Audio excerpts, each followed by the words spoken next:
오늘은 야곱의 아들들에 대한 예언 두 번째 말씀입니다. 우리가 지난 시간에 첫째부터 넷째까지의 그 아들들에 대한 예언이 있었죠. 거기서 이제 핵심은 바로 네 번째 아들 유다에게 있었습니다. 근데 오늘은 이제 다섯 번째부터 12번째까지 아들들을 다 이제 한꺼번에 다루려고 하는데, 오늘 말씀의 초점은 바로 우리가 읽은 이 22절부터 26절까지 나오는 요셉이 초점이 됩니다.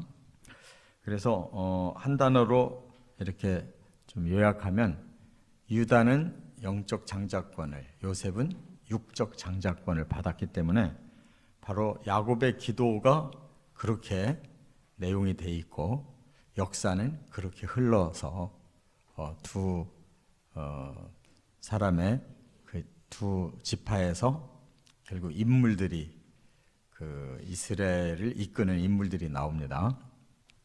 그런데 이 12 아들에 대한 이 예언 기도의 진짜 핵심은 뭐냐? 바로 메시아의 그 구원 사역에 있는 거예요. 그렇기 때문에 구속사라고 말합니다. 성경은 구속사예요. 사람을 구원하는 역사, 이것을 성경에서 담고 있고, 이 예언이 그 미래를 보여주는 확대경입니다. 그래서 이 말씀을 우리가 잘 깨달으면 그대로 구속사가 흐르고 있다는 것을 우리가 알 수가 있어요. 그래서 이제 오늘은 조금 더 여러분들이 알아듣기 쉽게, 그 이스라엘 12지파가 가나안 땅을 이제 차지하잖아요. 12지파가 다 제비 뽑아서 나눴으니까 제비는 사람이 뽑고 결정은 하나님이 하시는 거예요. 그러니까 하나님이 그 12지파를 다 이렇게 분배해 놓으셨는데, 그걸 가지고 한번 설명을 좀 해보려고 그래요. 한번 띄워보세요. 지금 저 그림이 가나안 땅인데, 가나안 땅 왼쪽은 지중해죠. 위쪽은 두로라고 그래서 이방 땅이 이제 시작되고, 오른쪽도 그 아람이라고 그래서 이제 이방 땅이고, 또 밑쪽으로 내려가면 암몬이 바로 그 밑에 또 모압, 그 밑에 에돔이 있는데, 이 암몬과 모압은 롯의 자손들이에요. 에돔은 에서의 자손들입니다. 그래서 요 사이에 이렇게 길쭉하게 12지파가 자리를 잡았는데, 이제 지난 시간에 한 것이 바로 첫째 아들이 루벤이었잖아요. 지금 그 사해 바로 오른쪽에 루벤이 요단 동편 땅을 그 원했기 때문에 이제 거기서 루벤이 차지했고, 그 다음에 둘째가 시므온인데, 시므온은 저주를 받았다고 그랬어요. 그래서 제비 뽑고 보니까 유다 지파 옆으로 붙어요. 그래서 시므온이 유다 밑에 붙는데, 나중에 시므온이 사라져요. 유다 지파에 흡수가 돼버리는 것처럼. 그 다음에 이제 세 번째는 레위인데, 레위는 12지파에 안 들어가요. 흩으셨다고 그랬잖아요. 그래서 전국 12지파에 헌신자들로 레위인과 제사장들이 12지파에 다 들어가 있어요.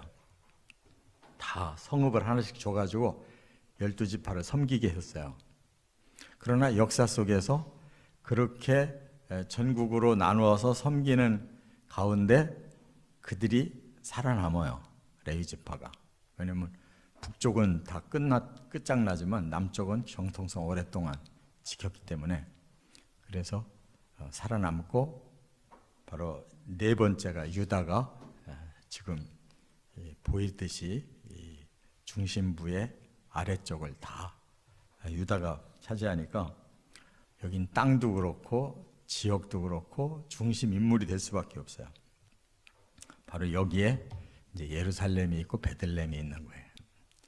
그 다음에 이제 오늘부터 할 이 나머지 지파는 제가 설교를 하면서 설명하려고 할 때 그림을 잠깐 보여주면 됩니다.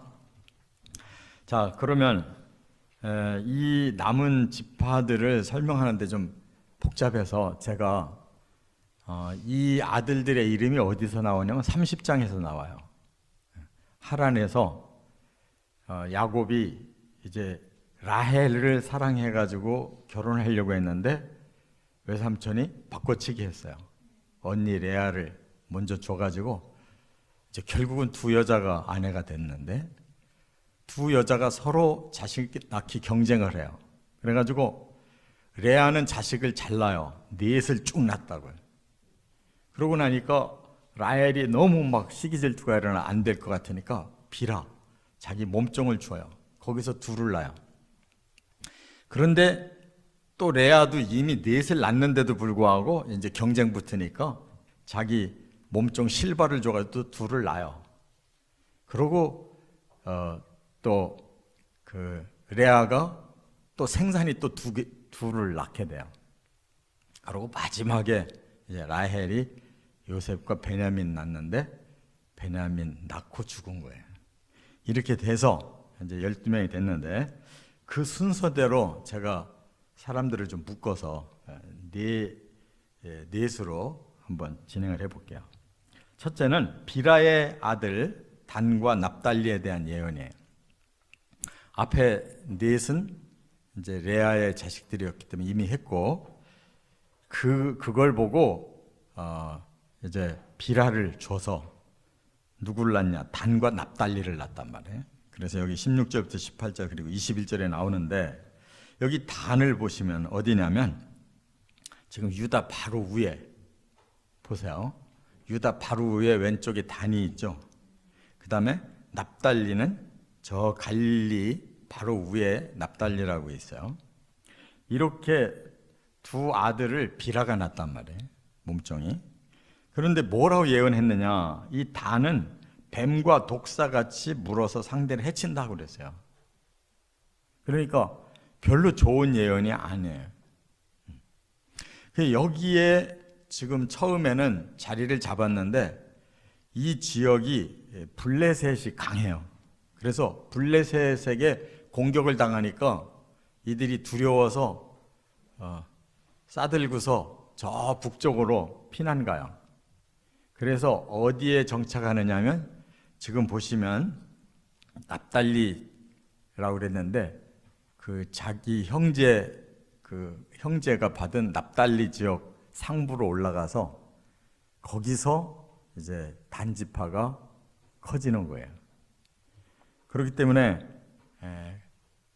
그들은 이렇게 남을 해치는 일에 처음에는 자기들이 당해놓고 나중에는 보복심에서 그랬는지 이 단지파가 이렇게 남을 해치는 짓을 해요. 그 결정적인 사건이 뭐냐면 북이스라엘의 여로보암 왕이 나라를 띄어서 10지파가 북이스라엘을 세우는데 이 남쪽에 한 곳 그 야곱이 하나님 만난 베델에다가 여호와의 제단이라고 하면서 우상을 세워요. 송아지 우상을. 그 다음에 저 북쪽 끝 지역에 단이라고 하는 지파에다가 또 송아지 우상을 세워요. 그 바람에 북이스라엘이 멸망을 하게 되는 거예요.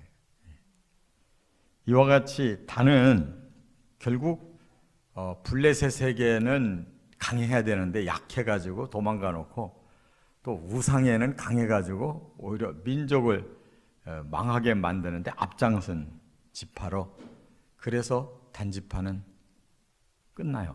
사라지고 말아요. 그런데 이제 납달리에 대해서는 뭐라고 했느냐? 여기 보면 노인 암사슴이며 아름다운 소리를 바란다 그랬거든요. 이 굉장히 좋은 예언이잖아요. 그럴 수밖에 없는 게 이 납달리 지역이 갈릴리 해변을 끼고 북쪽에 있어서 예수님이 주로 사역한 게 갈릴리 가서 사역한 곳이 이곳이란 말이에요. 산상수훈이니 뭐 이런 오병이어 기적이니 막 이렇게 갈릴리에서 많이 사역이 일어나고 많은 역사가 일어났어요. 그렇기 때문에 바로 구속사라고 그랬잖아요. 성경은 구속사다. 그러면 그 구속의 주인공이 누구냐면 예수님이거든요. 예수님이 어디서 어떻게 사역을 해서 이 세상으로 퍼져갔느냐. 바로 납달리에서 그 복음을 전해서 그 아름다운 이 복음이 이렇게 퍼져나갔기 때문에 노인 암사슴, 그 암사슴이 자유를 얻었다면 얼마나 펄펄 잘 뛰겠어요. 또 아름다운 소리, 얼마나 복음이 아름다운 소리냐고 이렇게 응답된 줄 믿으시기 바랍니다. 네, 이제 두 번째, 실바가 낳은 아들 갓과 아셀에 대한 예언인데, 이 실바는 이제 레아의 몸종이란 말이에요. 그래서 갓과 아셀에 대해서 오늘 말씀했는데, 이 갓은 어디에 있느냐면 그 오른쪽, 요단 오른쪽의 중간에 갓 지파가 있어요. 이들도 가나안 땅 들어가기 전에 이 동편 땅을 달라고 그래가지고 세 지파가 이렇게 제비 뽑아가지고 갓이 중간에 들어갔다고요. 그 다음에 아셀은 제일 왼쪽에 저 두로 바로 밑에 아셀 지파가 쭉 해변가로 붙어 있어요. 근데 뭐라고 예언을 했느냐? 갓은 군대 추격을 받지만 다시 추격할 거다, 이런 말씀을 했어요. 그래서 요단 동편에 들어간 지파들은 다 불행해졌어요. 왜? 하나님은 요단 동편을 가나안 땅이라고 말하지 않았어요. 어디라고 그랬어요? 왼편, 요단강을 건너 들어가야 거기가 가나안 중심부예요. 이들은 너무 성급하게 그렇게 달라고 했다가 실패한 자들이에요. 그 다음에 그 뒤에 아셀은 그 지역이 굉장히 발달한 지역이에요. 왜냐? 이 지중 해변이 지금이나 예전이나 바다 쪽에 바다와 강을 끼고 있는 곳에서 문명이 발생하고 도시가 생기거든요. 우리 서울 똑같아요. 여기 바다가 가깝고 한강이 흐르고 있는 중심이라 여기 이 한민족은 여기가 제일 중심부예요. 서울에 사는 것이. 그래서 발달한 거예요. 그런데 여기 아셀도 마찬가지로 그 지중해변이 지금도 보면 지중해가 이렇게 동그랗게 남쪽은 아프리카, 오른쪽은 아시아, 위쪽은 유럽으로 이렇게 나눠져 있잖아요. 거기서 모든 게 다 발달한 거예요. 그런데 뭐가 특별히 발달했느냐? 저 두로라는 곳이 대단한 곳이에요. 일찍이 해상무역이 발달해가지고 이 알파벳이 유럽에 퍼지게 된 것이 저기서부터예요. 저 사람들이 그 알파벳의 근원을 가지고 있는 사람들이에요. 그렇기 때문에 이 아셀도 나중에 복음의 전초기지가 됩니다. 결국 납달리에서부터 복음이 퍼져서 아셀을 통해서 어디로 나갔겠어요? 지중해로 나가지. 그래서 지중해변의 나라들이 아시아하고 또 유럽이고 아프리카고 다 지중해변을 낀 나라들이 먼저 복음을 받아들여서 그 애국과 리비아 또 이런 아프리카도 굉장히 복음이 빨리 들어갔단 말이에요. 그래서 에티오피아의 내시도 바로 예수를 믿게 되잖아요. 이와 같이 아셀은 기름지고 또 왕의 수라상을 차리는 축복이 있다 했는데 바로 그처럼 복음에 쓰임받는 땅이 됐어요. 그 다음에 세 번째, 레아의 아들이 또 둘이 더 낳았다고 그랬죠? 스불론과 이사갈. 그런데 이 스불론과 이사갈을 오늘 본문에서는 스불론을 먼저 하고 이사갈을 나중에 했는데 사실 태어난 건 이사갈이 먼저 태어나요. 30장에 보면 그 레아가 다시 태가 열리는데 이사갈을 낳고 스불론을 낳았다. 그럼 어디예요? 바로 스불론과 이사갈은 갈릴리 왼편이란 말이에요. 거기가 바로 예수님이 태어나시고 가나의 혼인잔치를 하시고 이런 그 왼편, 갈릴리 왼편, 여기도 바로 복음의 기지가 됐는데 뭐라고 그 예언이 돼 있냐? 스불론은 배를 매는 해변에 거주하고 경계가 시돈이다 그랬어요. 이 말은 아셀 지파를 말하는 것 같잖아요. 그런데 다 묶으신 거예요. 그러니까 이 갈릴리 해변에서 복음을 전해서 스불론으로 넘어가고 아셀로 넘어가서 지중해로 나갔단 말이에요. 그렇기 때문에 그 경계가 시돈이라고 한 것은 바로 스불론과 아셀을 넘어서 두로 시돈까지. 예수님이 해외를 처음 나간 곳이 어디예요? 저 두로 시돈 땅에. 거기까지 나가서 가나안 여자의 그 흉악한 귀신 들린 딸을 해외에 나가서 처음 고치셨잖아요. 바로 그 길이 복음의 해외 루트가 된 줄로 깨달으시 바랍니다. 그 다음에 또 스불론이 그렇고 또 아셀은 뭐라고 그랬어요? 여기 보면 예수님께서 마태복음 5장 12절에 복음 사역을 하실 때 이런 말씀이 있어요. 스불론과 납달리 땅에 복음의 빛을 비추기 시작했다 하는 말씀이 있거든요. 그래서 이 스불론 또 그렇고 여기 이사갈이 지금 이사갈 얘기하려고 그랬는데 이렇게 복잡하네요. 이사갈은 목축과 농토가 좋은 지역인데 이들에게는 너무 평안해서 안일에 빠졌다 이런 말씀이 있어요. 그리고 압제를 당한다 이런 말씀이 있어요. 스불론과는 반대예요. 이사갈은 그 밑으로 내려가요. 바로 밑에 있는데 왜 이 예언이 조금 좋지를 못하냐? 그들은 그 지역이 아주 말하자면 평야 지역, 평야 지역에 놓여 있어 가지고 그냥 계속 전쟁이 많이 일어난 곳이에요.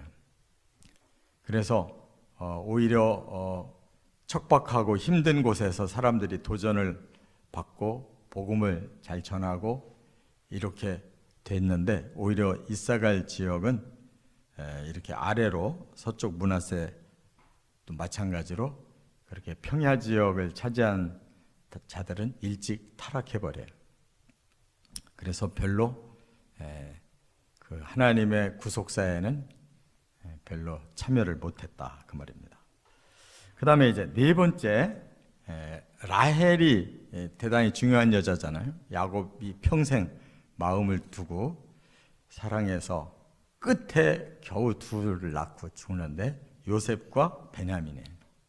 자, 그러면 이제 요셉이 아까 중심이라고 그랬죠? 22절에 보면 샘 곁에 무성한 가지가 될 것이다. 샘 곁에 있어요.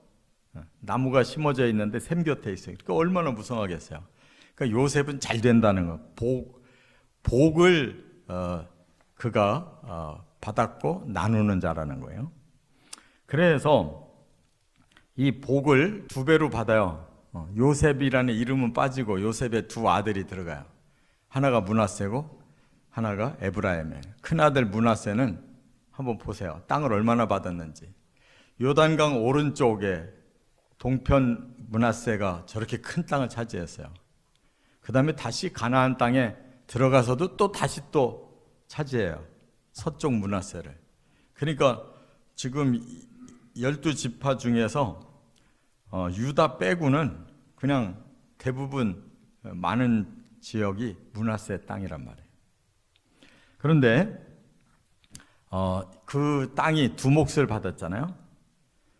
뿐만 아니라 또 요셉에게는 또 하나의 축복이 있는데 그게 뭐냐면 활이 굳세고 그의 팔이 힘이 세다 그랬어요. 그 축복은 누구에게로 내려가냐면 에브라임에게로 내려가요. 지금 에브라임은 바로 서쪽 므낫세 바로 밑에 있죠. 에브라임은. 근데 이 땅이 초대 왕권이 여기에서 일어나기 시작하고 나중에 북이스라엘의 왕권이 여기에서 일어나요. 그래서 그 상당한 영향력을 가지고 시작을 해요. 그러나 끝에 가서는 결국은 타락하고 말아요. 왜 그러냐? 이 에브라임에서 가장 탁월한 인물이 누구냐면 여호수아예요. 이 가나안 땅을 실제로 정복하고 정착해야 한 주인공 여호수아. 그가 한 중앙을 이렇게 분배받아서 시작해요. 그리고 또 이렇게 실질적인 그런 영향력을 많이 끼쳤어요. 그런데 문제는 바로 이 에브라임 지파의 여로보암이라는 사람이 북이스라엘을 만들어내는데 오히려 더 타락을 시켜가지고 북이스라엘이 일찍 망하잖아요. 중요한 그 임무가 주어졌는데 영적인 그런 리더십은 발휘를 못해요. 그래서 결국은 망하고 말았고, 그 바로 밑에가 베냐민이라고 보세요. 베냐민 땅. 이 베냐민은 유다와 에브라임 사이에 베냐민이 있어요. 이 베냐민에서 나온 인물이 사울 왕이에요. 그런데 사울 왕이 먼저 왕이 되고 나중에 유다에서 다윗이 왕이 되잖아요. 근데 그 왕권이 유다로 넘어가 버린단 말이에요. 베냐민은 이 중간에서 왔다 갔다 하는 입장이었는데 결국은 나중에 북이스라엘 편을 들지 않고 유다 편을 들어서 다행히 베냐민이 쓰임을 받아요. 그런데 베냐민에서 또 유명한 사람 누구예요? 복음시대 사도 바울이란 말이에요. 유다의 지파의 예수님과 또 베냐민 지파의 사도 바울이 바로 신약시대 주도권을 가지고 복음을 전했다는 걸 알 수가 있어요. 그래서 베냐민은 아침에 빼앗은 것을 먹고 저녁에는 나누리라 그랬는데 결국은 아주 약한 지파였지만 나중에 강해져 가지고 나누는 일까지 할 만큼 그렇게 강하게 쓰임을 받았다 하는 말씀입니다. 그래서 그 인물들이 나와서 하나님의 예언을 이루기도 하지만 또 개별적으로는 오히려 타락한 지파가 돼서 망하는 그런 지도자도 있다는 것을 우리가 깨달아야 돼요. 그래서 하나님께서 우리에게 복을 주셔도 우리가 그 복을 잘 활용하면 더 귀하게 쓰임받고, 또 하나님께서 또 약한 자였어도 또 그에게 기회를 주실 때 그가 잘 감당하면 또 더 큰 자로 쓰임도 받고 하는 걸 볼 수가 있습니다. 이처럼 구속사의 흐름에 저나 여러분이나 어떻게 출발했든지 나중에 잘 되는 이러한 지파들처럼 쓰임 받으시기를 주의 이름으로 축원합니다.